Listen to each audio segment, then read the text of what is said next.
dan penguasaan bahasa masyarakat Arab. Kalau kita tahu dalam syair ni banyak dia punya muradifat dan bahasa dia kaya dan indah. Maknanya kalau kita tengok macam Ustaz dah cakap tadi, Arab yang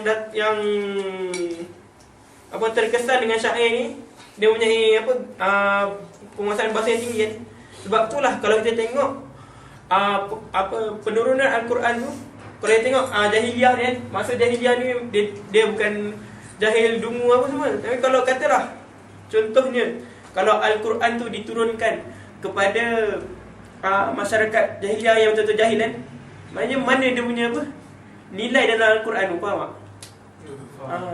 Maknanya dia tunjukkan kalau yang jahiliah dalam Arab ni, maknanya walaupun dia jahiliah, dia mempunyai penguasaan bahasa, penguasaan bahasa Arab yang tinggi lah. Dia boleh bersyair dan dia boleh beriman lah kalau turun Al-Quran tu. Macam Sayyidina Umar je Ustaz cerita dia kan.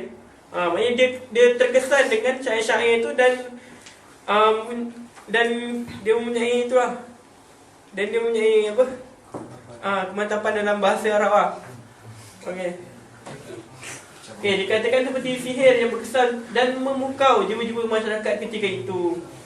Maknanya pengaruh syair ni nak dikatakan memang kuat lah. Dan tak tahu lah, kalau nak dikaji pun tak tahu kenapa Arab ni suka bersyair kan.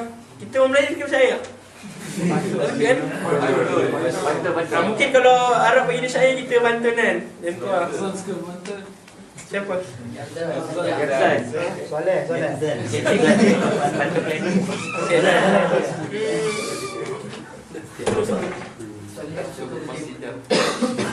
Okey, kalau kita tengok antara ni memang syair ni dia mempunyai pengaruh yang besar dekat masyarakat Arab ni kan.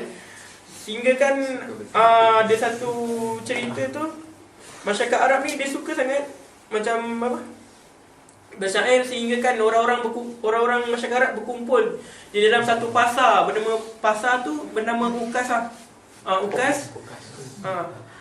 Bernama Ukas, Cahaya Azan tak? Bernama Ukas.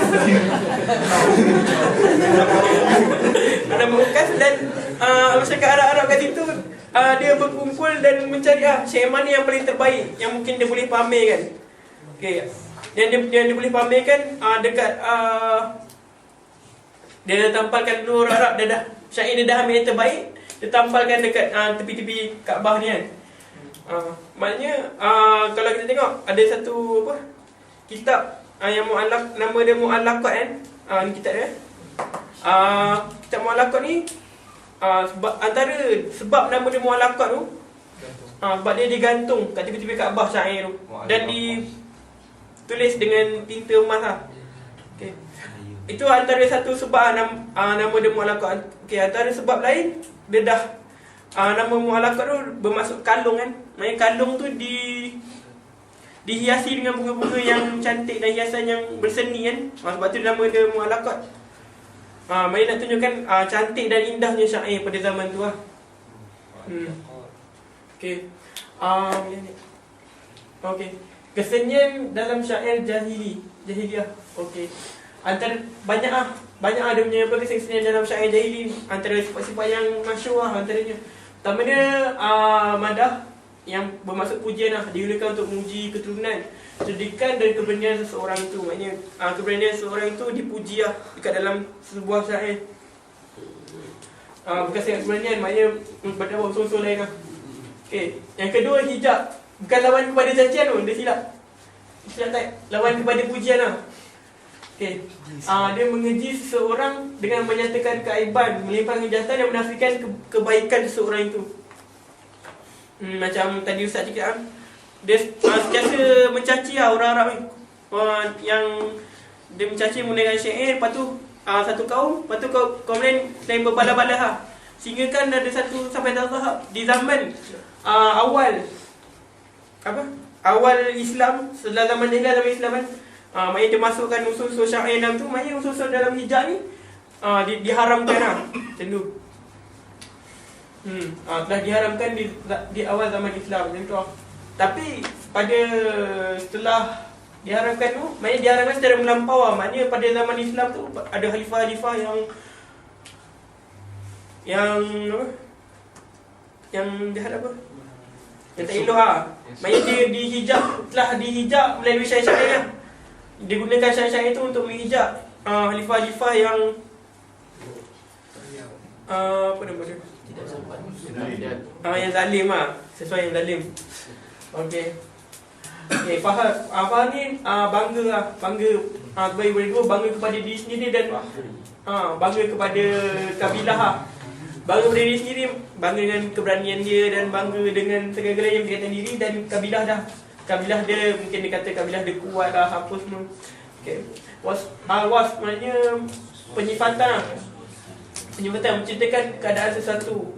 Okey, kalau orang Arab ni dia suka sangat bersyair. Apa yang dia nampak kat keliling dia tu macam pokok-pokok. Lepas tu bunyi angin yang bergeser tu pun dia boleh buat modal gak wanita pokok-pokok. Maknanya dia jumpa unta kan. Unta digambarkan seperti kapal. Macam perempuan digambarkan seperti rusa. Rusa punya bulu yang cantik yang tu lah. Okey.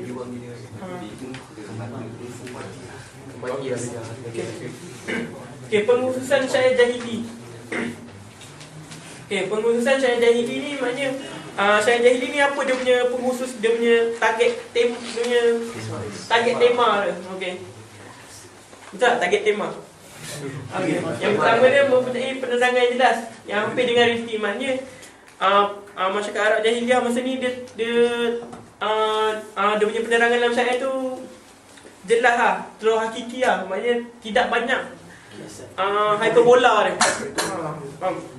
Okey, penghayatan tidak melampau betul lah. Punya hyperbola dia kurang dan tidak banyak istilah yang janggal Istilah dia banyak tapi tidak banyak istilah luar sebab masa ni belum masuk zaman Islam, belum berkembang kan. Maknanya pengaruh-pengaruh Rom dan Parsi, Hindu semua tak masuk dalam penggunaan istilah kat dalam syair. Okey. Yang seterusnya banyak gambaran tentang masyarakat Badawi dan sedikit tentang penggunaan. Maknanya syair jahili kan, pada zaman jahiliah dia gambarkan sesuatu yang berkaitan dengan Badawi Maknanya kalau kita tengok apa yang berkaitan dengan Badawi tu macam padang pasir, unta, kemah-kemah Badawi tu. Lepas tu keadaan malam, macam tu Dia tak banyak menggambarkan tentang ketamadunan. Okey. Okey. Yang seterusnya banyak menunjukkan istiarah, at-tashbih, kinayah dan majaz musyawarah. Di antara balagha-balagha yang masyhur digunakan dalam syair jahili ni. Okey. Okey. Okey. Okey, tengok antara penyair-penyair terkenal di zaman penyair yang terkenal di zaman jahiliah. Salah-salah tulis. Okey, antaranya Antara bin Shaddad. Antara bin Shaddad seorang yang punya sikap berani dan berjiwa pahlawan, dia juga punya rasa kasih sayang tinggi. Macam tu Okey. Hatim yang kedua, Hatim At-Ta'i.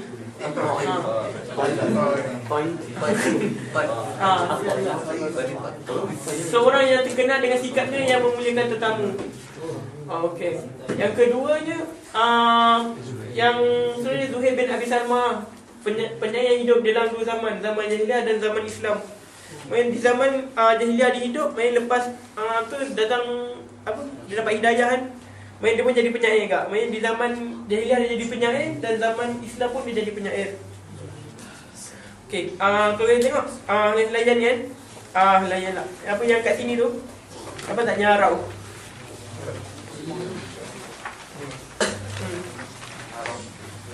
Kalau kita tengok tengok dalam Munasibah Al-Qasidah yang Hatim At-Ta'i tu,